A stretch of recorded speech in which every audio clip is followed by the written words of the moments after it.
Alright, today we're going to do a Motiv power bleed on the Dodge Charger. I went ahead and pumped a little bit of .4 through the line just to make sure there wasn't any either alcohol or .3 left over from when I did the Crown Vic. Take off the cap, and it appears to be the same cap, so I do have the correct Dodge fitting here, and that is on tight now. These power bleeder caps are harder to put on than your regular cap, so just know that when you're putting it on, you got to put a little bit of force on it to get it. And then the first step is always to pump this up and make sure it's sealed.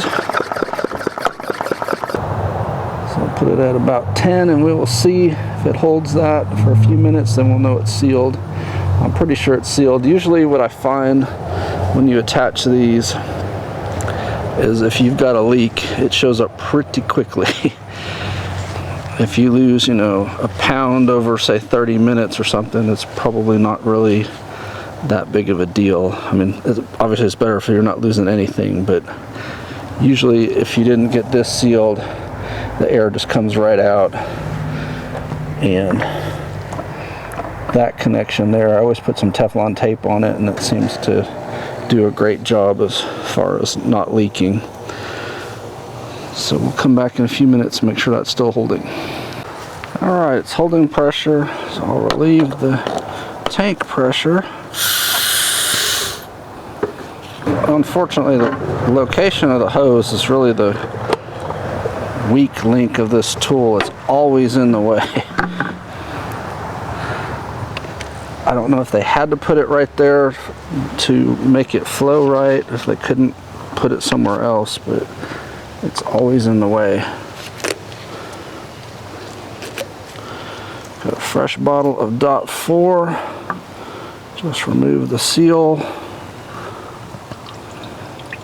Typically takes about 1 bottle of fluid to flush the system if you're doing the old school methods of flushing. I'm going to see if we can get it done more efficiently with this tool. They say to put about 24 ounces of fluid in the pump when you're going to flush with this. I don't know if I put the whole 32 ounce bottle if it would create any kind of problems. I don't think it would, but we'll see. This way I'll have a little bit of extra if I need it at the end. I'll pump it up to 15. It takes quite a few pumps. It's definitely not a high volume pump.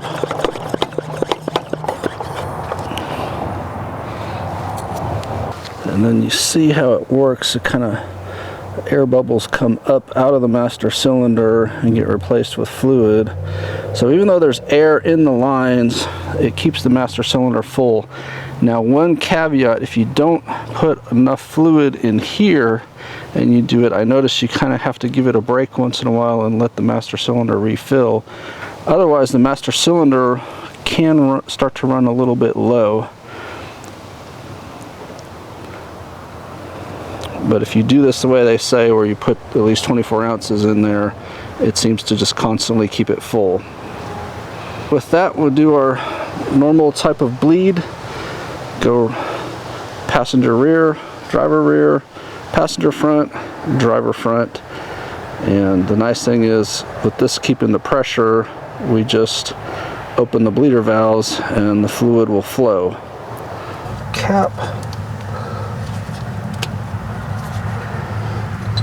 And I usually like to crack them with the socket wrench first, because they're usually pretty tight.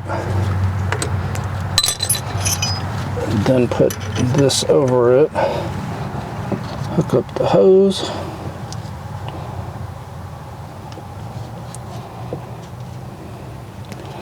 and then you see it just flows. We'll let this run until that fluid looks more clear.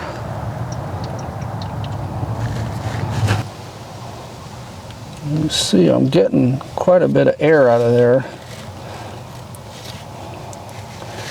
It's not too surprising. The master cylinder ran low at one point when I was working on the suspension, and I thought I got the air out, but obviously I didn't get all of it out. So hopefully today we will get a bunch of air out. I'll probably let this run to at least probably a third of a bottle, maybe as much as a half a bottle.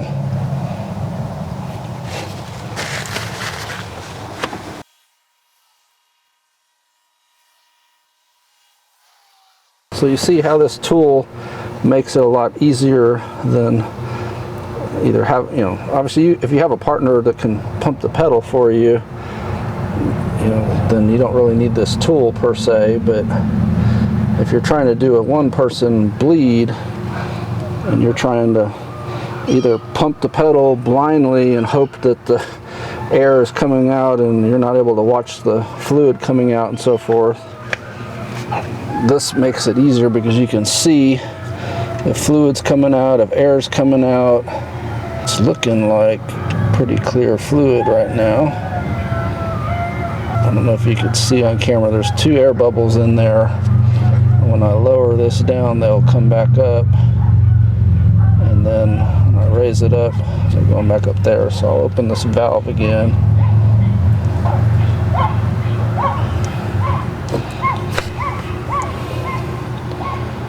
So that fluid is looking pretty clear. We're roughly a third of a bottle in. I'm no longer seeing any air here, so this looks like this is a good flush and bleed right now. Looks like we've got good fluid and no air. So I'll shut this one off.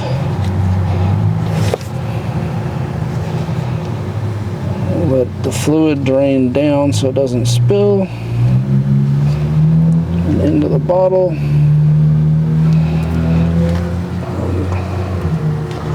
Release the metal hanger.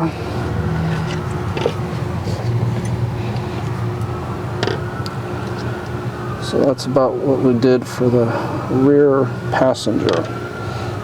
I usually like to tighten it with the socket wrench. Put the cap back on, and we're ready to put the wheel back on and move to the next location, which will be the driver rear. Just like on the passenger side, we'll crack it.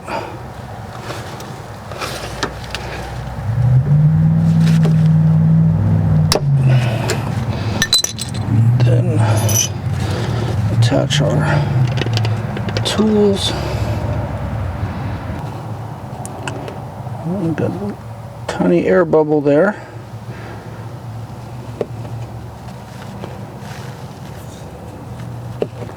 This one run till it's at least half a bottle full. Each wheel that you do gets progressively shorter runs, so you'll have less fluid that you need to get out to totally flush it. A couple air bubbles there.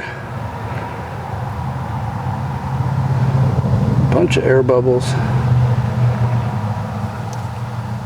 When I see that many air bubbles, it makes me wonder if it's not leaking around the hose fitting.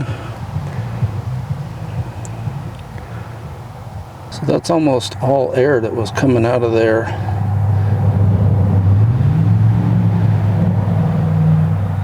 It's still getting air bubbles out.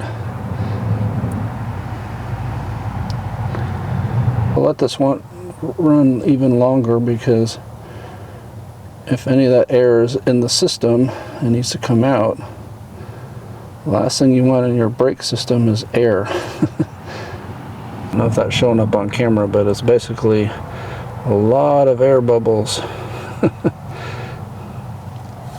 Because I've chose to let this one run so much longer, I'm going to go ahead and refill the power bleeder with fluid and pump it up again. Alright, I refilled the power bleeder, pumped it up again. We shall see now. If we still get air out of here.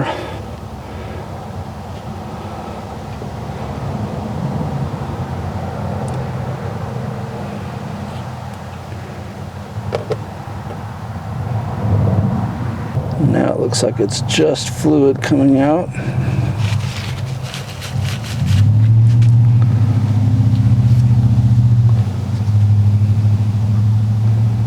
So if that was truly air coming out of my brake system and not just being sucked in around this hose end, then I should have a major change in pedal pressure when this is done.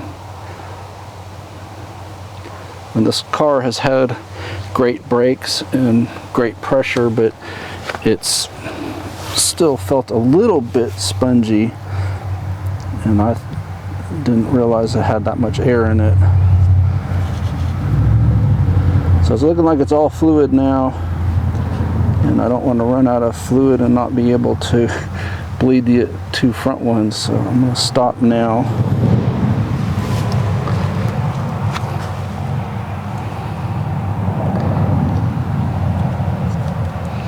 I'm also going to have to go empty the bleeder bottle because it's almost full.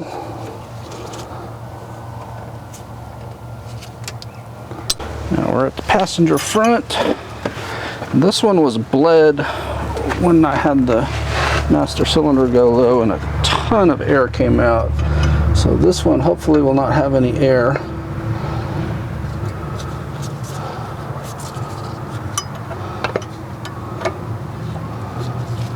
And you see we're getting nothing but fluid here, which is what I expected. So I'll let that one run somewhere probably 1/8 to 1/4 of a bottle. Well, this is definitely a service that you ought to do on your vehicle at least every 2 years. I would say if you can do it every year, it's even better. And obviously having a tool like this power bleeder makes it a lot easier than trying to do this by yourself. And if you have a partner, then basically what you would do instead of just having this bleed is you'd be sitting here on the bleeder valve, open the valve and tell them to press the brake pedal, and then close the valve and tell them to release the brake pedal, open the valve, tell them to press the pedal, and back and forth until it would basically do the same thing. It'll pump out a little bit of fluid at a time, whereas this just gives you a steady stream of fluid. So this makes it quicker and easier and allows you to do it by yourself. I'd say that's probably pretty good. We're probably about 1/4 of a bottle has come out.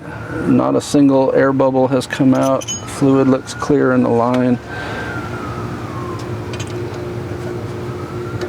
The other thing I will say is this is taking way less time than it takes to do a traditional bleed, and that's even with me filming. I'm able to film this and all quicker than I'm able to bleed without filming the traditional way. Final wheel, the driver front, and this one should go quickly because it's got a short run from the master cylinder to here.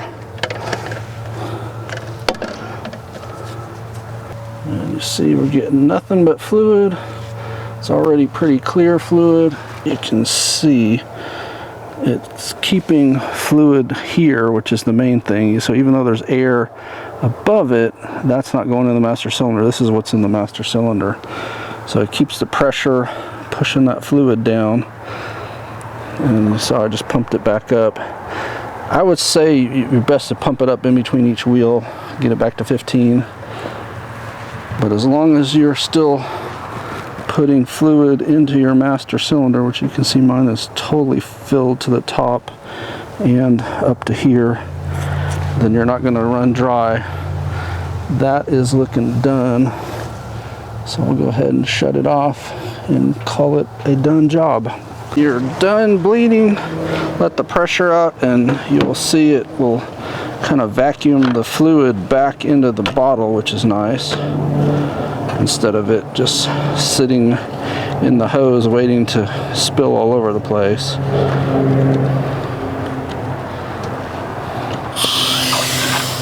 See how it's coming back into the bottle.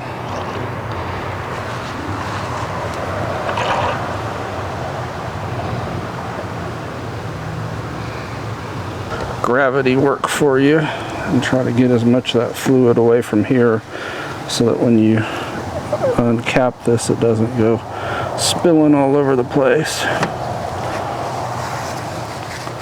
So not too bad. I got a drop or so. Don't forget to put your cap back on. And like in the Charger, you also have this cover.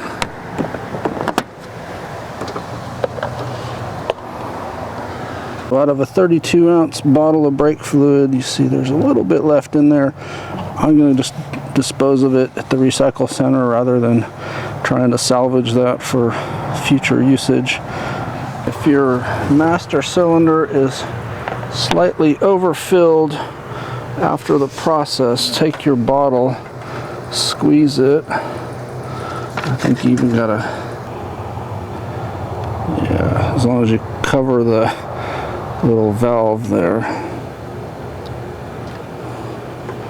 So squeeze the bottle and then cover the valve,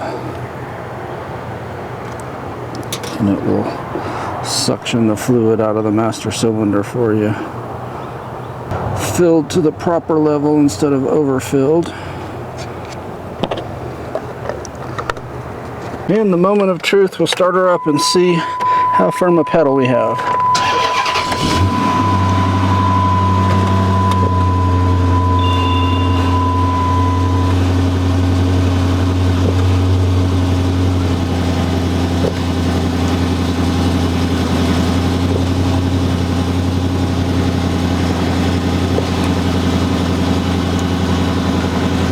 Hard to say. And to me that feels like it's going all the way to the floor. But I also notice when you drive that it firms up. So we shall see.